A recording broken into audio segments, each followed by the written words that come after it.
अस्सलाम वालेकुम दोस्तों, कैसे हैं आप सब। दोस्तों, अगर आप कोई घर रेंट पर लेना चाहते हैं या फिर घर खरीदने का सोच रहे हैं तो एक बार ज़रूर घर का ठीक तरह से मुआयना कर लें, क्योंकि लोगों के साथ ऐसे वाक़यात काफ़ी हो चुके हैं कि उन्होंने जब घर खरीद लिया तो उसके बाद उनको अपने घर में एक ऐसा रूम नज़र आया जो उन्होंने काफ़ी टाइम से देखा ही नहीं था। आप देख रहे हैं रज़ा फैक्ट और मैं हूं अली रज़ा, और आज के इस वीडियो में 5 ऐसे ही घर के बारे में बात करेंगे जहां खुफिया कमरे मौजूद थे पर घर वालों को इस बात का ज़रा सा भी इल्म नहीं था। उससे पहले चैनल को ज़रूर सब्सक्राइब करें और बेल आइकन पर भी क्लिक कर दें मज़ीद इन्फॉर्मेटिव वीडियो हासिल करने के लिए। नंबर 5, जैक नाम के एक आदमी ने एक सोशल मीडिया नेटवर्क रेडिट में ये बताया कि उसे अपने ही घर में एक सीक्रेट रूम मिला। वो रूम स्टोर की ज़मीन के नीचे बना हुआ था जिसका इल्म इसे नहीं था। जैक का कहना था जब वो उस रूम में गया तो उसे वहाँ काफ़ी पैसे, गोल्ड रिंग, डायमंड और बहुत कुछ मिला। ये सारा सामान एक लॉकर के अंदर था जिसे जैक ने तोड़कर सारा सामान बाहर निकाला। जैक को वहाँ एक टेप भी मिली। जैक ने जब उस टेप को सुना तो उसमें उसे नो नो नो नो की आवाज़ें आईं। बस खैर, उसने ये सारा सामान पुलिस को दे दिया और कहा वो इस केस की इन्वेस्टिगेशन करें ताकि पता चल सके ये सारा सामान किसका था और ये नो नो वाली टेप के पीछे क्या राज छुपा है। नंबर 4, 2005 में जैसन और कैरी परोनो ने $55,000 खर्च करके घर को खरीदा। वो वहाँ 3 साल तक रहते रहे। एक दिन इन्होंने सफाई के दौरान बुक बेस के पीछे एक सीक्रेट रूम देखा जहां उनको एक खत मिला। वो बहुत खुश थे कि शायद इनको बहुत कुछ मिलने वाला है। इन्होंने रूम को काफ़ी देखा पर ये काफ़ी मायूस हो गए क्योंकि वहां ऐसा कुछ नहीं था। जब इन्होंने इस खत को गौर से देखा, कुछ पढ़ने में नहीं आया। इस खत में रेड कलर से लिखा गया था, पर इस इंसिडेंट के बाद जैसन और उसकी वाइफ का उस घर में दिल नहीं लगता था और 2008 में उन्होंने इस घर को $45 में सेल कर दिया। नंबर 3, कुछ अरसे पहले सोशल साइट पर एक लड़के ने एक पोस्ट डाली जिसमें उसने कुछ फोटो वगैरह पोस्ट की। उस लड़के का कहना था जब उसके छोटे भाई ने बुक निकालने के लिए फ्रेम को आगे की साइड किया तो वहाँ उसे एक छोटा सा डोर नजर आया। वो डोर काफ़ी नीचे की तरफ था। जब उसे खोला और अंदर देखा तो वहाँ नीचे की साइड सीढ़ियाँ जा रही थीं। जगह कम होने की वजह से सीढ़ियाँ राउंड थीं। जब वो और उसका भाई नीचे रूम में गए तो वहाँ उनको काफ़ी खिलौने और फटे हुए कागज़ वगैरह मिले, पर रूम की हालत ऐसी थी कि लग यही रहा था काफ़ी टाइम से जैसे कोई यहाँ आया ही ना हो।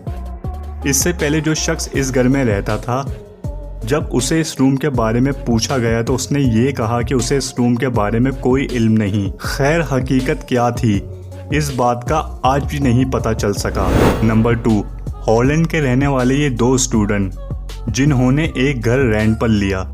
कुछ दिन यहाँ रहने के बाद इनको ये एहसास हुआ कि इस घर में कुछ अजीबोगरीब आवाज़ें आती हैं। ये थोड़ा डर से भी गए, पर इनके पास इतने ज़्यादा पैसे नहीं थे कि ये फौरी तौर पे घर तब्दील कर सकें। फिर इन्होंने फैसला किया ये कुछ अरसे यहाँ रहेंगे, जब इनके पास पैसे आ जाएंगे तो ये घर तब्दील कर लेंगे। एक शाम को एक दोस्त बेसमेंट में सफाई कर रहा होता है कि उसे अचानक आवाज़ आती है पानी के भरने की। जब ये आगे की तरफ जाता है वहाँ इसे डोर नज़र आता है। जब ये डोर को ओपन करता है किसी तरह तो ये देखकर हिल सा जाता है। डोर के अंदर एक रूम होता है जिसमें एक लड़की रह रही होती है जिसका नाम जेरेमी होता है। उस रूम में रहने की सारी सहूलियात मौजूद होती हैं, बाथरूम वगैरह, लाइट, टीवी, वाईफाई कनेक्शन, सब। जेरेमी ये कहती है उन स्टूडेंट से वो काफ़ी अरसे से यहाँ रह रही थी। वो इससे पहले इसी घर में रहती थी, पर इसके पास इतने पैसे नहीं थे रेंट देने के, तो मकान के मालिक ने इसे घर खाली करने को कहा, पर मेरे पास और कोई रहने की जगह नहीं थी। जब भी मकान मालिक ने बहुत कम रेंट में मुझे यहाँ रहने की परमिशन दे दी। इस रूम की एंट्रेंस पीछे सेवरेज के मेन हॉल से थी जहाँ कोई आता जाता नहीं था। ये लड़की वहीं से आना जाना किया करती थी। बाद में 2 स्टूडेंट की शिकायत की वजह से मालिक मकान ने इस लड़की को रूम से निकाल दिया। नंबर 1, 2015 में जेरी नाम के एक शख्स ने नया घर खरीदा। घर का पुराना मालिक एक बुरा इंसान था जो वहां काफी साल से रह रहा था, पर घर बेचने के बाद उस शख्स की मौत हो गई थी। जब उस बूढ़े इंसान ने जेरी को घर बेचा तो वो काफी बीमार था। जब भी उस बूढ़े इंसान ने जेरी को घर काफी कम कीमत में दे दिया था। घर खरीदने के कुछ अरसे बाद जेरी बेसमेंट में सफाई वगैरह करने गया, जहां उसे सीढ़ियों के नीचे प्लेवुड नजर आया। जब उसने देखा सही से तो वो पूरा कमरा था। जब वो कमरे के अंदर गया तो वो हिल सा गया, क्योंकि उस कमरे में बहुत ज्यादा तादाद में बंदूक और गोलियां वगैरह रखी हुई थी।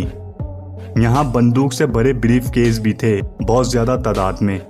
बम और रॉकेट भी मौजूद थे और बहुत से ऐसे ब्रीफ केस भी थे जो बहुत ज्यादा भारी थे, जो जेरी से उठाए भी नहीं जा रहे थे। वहाँ एक सिक्कों से बड़ा बक्सा भी जेरी को मिला और भी बहुत कुछ जेरी को वहाँ से मिला। ये सारा सामान मिलिट्री में यूज होने वाला सामान था। इस घर का मरा हुआ मालिक कौन था, उसके पास ये सारा सामान कहाँ से आया, वो इस सामान का क्या करता था, इस बात का कुछ पता नहीं चल सका। दोस्तों, अगर वीडियो अच्छी लगी है तो लाइक और कमेंट ज़रूर करें। चैनल में अगर न्यू हैं तो चैनल को सब्सक्राइब करके बेल आइकन पर भी ज़रूर क्लिक कर दें, मज़ीद इन्फॉर्मेटिव वीडियो सबसे पहले हासिल करने के लिए। मिलते हैं आपसे नेक्स्ट वीडियो में, जब तक के लिए अल्लाह हाफिज़।